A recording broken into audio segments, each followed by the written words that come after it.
Good morning, class. Morning.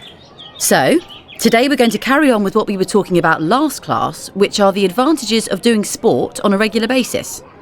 Let's start by seeing how much you remember about the benefits of sport.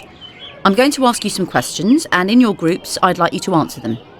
Okay, so the first question is, can you remember 3 of the specific physical benefits sport offers to the human body that we discussed last class?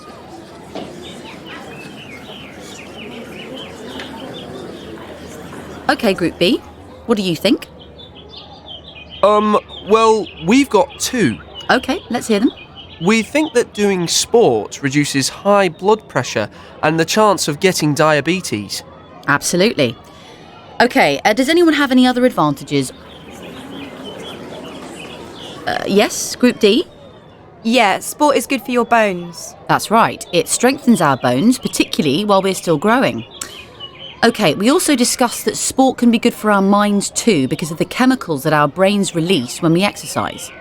Can anyone remember the name of these chemicals and how they make us feel?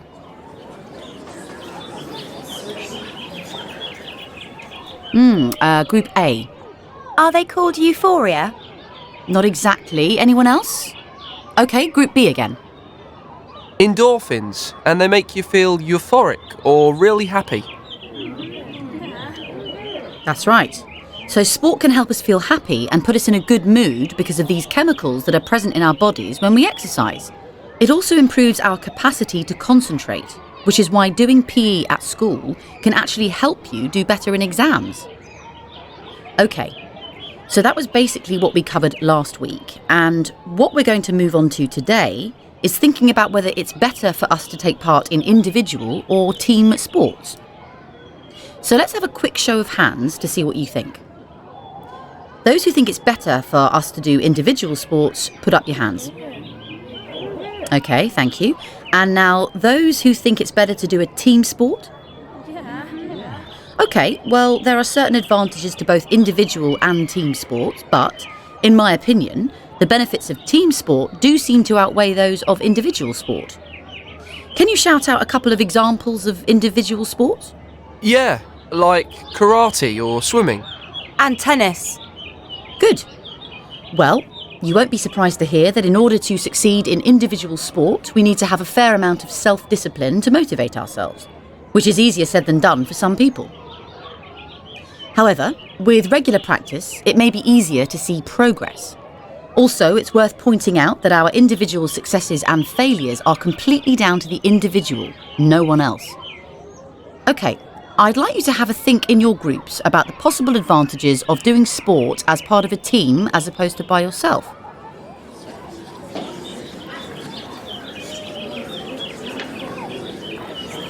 Okay, Group C, what have you come up with? Well, we were saying that it might be, easier to be more motivated to actually do a sport if you're in a team, because you don't want to let anyone down, so you always turn up for sports practice, so you are sort of more committed to doing the sport. That's a very good point, yes. Being a team member certainly helps people feel motivated and make an effort to turn up and play on a regular basis. Well done, Group C. Any other ideas? Group D? Because it's boring doing sport by yourself and it's more fun if you're with your mates. Absolutely. And the sense of being involved and belonging to a group is very positive for most people. Some experts actually believe that belonging to a group or a team makes us less likely to suffer from depression as members develop positive bonds between them. And there are other benefits too. When you work as part of a team, you're learning to work together and rely on each other. Everyone is responsible for the success of the team, so there's less pressure on an individual and, consequently, it's less stressful. And finally, can you think of any skills you develop when you work as part of a team? Group A? Well, you need communication skills to talk to everyone on the team. Yes, very good, Group A. Any more? Group C? Could it be negotiation skills? Yes. You need to communicate and negotiate with your fellow teammates. You also develop trust as you work together with others to achieve a common aim or goal. And all these skills are ones that come in handy in other areas of your life as well as in sport. So you can see that there are many all-round benefits to being in a team. However, perhaps at the end of the day, the most important point is that you choose a sport you actually like, regardless of whether it's an individual or team sport. This recording was created by the British Council. To find more English language learning material for teenagers, please visit www.britishcouncil.org/learnenglishTeens.